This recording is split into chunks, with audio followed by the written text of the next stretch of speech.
The door clicked shut behind me, the sound echoing like the final note of a funeral march.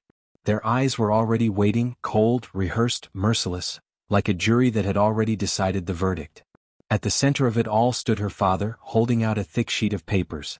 "Sign these," he said, his voice low and commanding, "or you'll regret it." The corner of my mouth twitched, the ghost of a smirk lingering for a moment. I took 2 deliberate steps forward, my boots scraping against the polished wood floor, the noise sharp and jarring like a blade being drawn. There she was, no, not my wife anymore. Just another face among the many I had come to despise. Her cowardice stitched together with fake smiles, pretending everything was still whole. I took the papers from her father with deliberate slowness, letting my fingers brush against hers just long enough for her to flinch.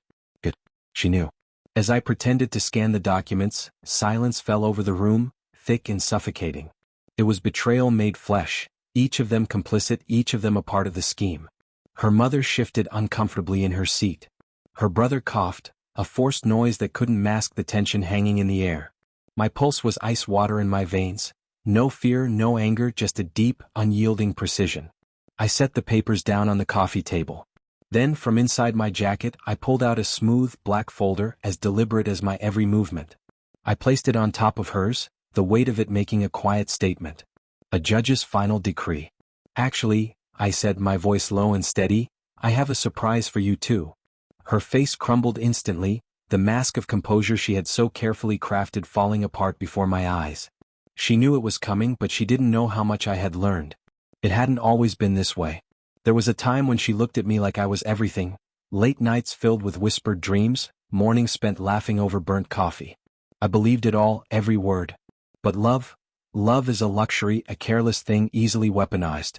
And I had learned that lesson well. It started small, secretive smiles at her phone, late-night meetings that never added up. For a while, I lied to myself, clinging to a future already turned to ash and ruin. It wasn't until one night I came home early that the truth finally shattered the illusion. I found her on the couch, laughing too intimately with someone she called a coworker. I watched from the hallway, unseen, as she brushed his hand from her thigh with just enough hesitation to maintain plausible deniability. Enough to survive if I ever demanded an explanation. I didn't confront her then. No, I learned to wait, to watch. Because if betrayal was to be my gift, vengeance would be hers. While she slept beside me, I stayed awake, gathering everything I could, every transaction, every hidden bank account, every whispered conversation she thought I wasn't listening to. I hired a private investigator to build a portfolio so damning that even the most biased court would have no choice but to side with me. I recorded her admissions, her sneers, her contempt. I let her believe she was winning. And when they invited me to this family meeting, they thought they were blindsiding me, cornering me. They thought I was stupid, sentimental, weak. They had no idea they had been playing a game on a board I designed. Now, standing in the center of their living room, I opened the black folder. "Here's my offer," I said, letting the papers fan out on the table. The first documents were photographs, her and the coworker caught in various compromising positions. Then came the bank records, showing how she had been siphoning money from our joint accounts into an offshore fund. Finally, there was the signed affidavit, witnesses, coworkers, even a neighbor, all detailing everything she thought was hidden. Her family's faces drained of color one by one, as if I were a disease spreading among them. "You see," I continued, my voice as cold as the winter air outside, "this isn't just a divorce. It's a full confession. Fraud. Infidelity. Theft." Her brother reached for the papers as if he could erase them with his hands. I let the moment stretch, giving them all time to squirm in the silence that followed. "You wanted me to sign yours?" I said, my voice soft, deadly. "Sign mine first." I slid another set of documents across the table, a divorce settlement so lopsided it might as well have been a declaration of war.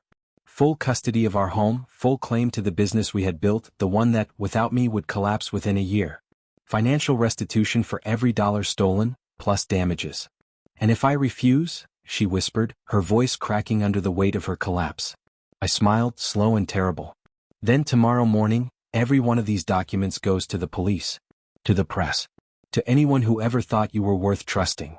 Tears spilled down her cheeks, mascara smearing like war paint as she signed, her hands shaking.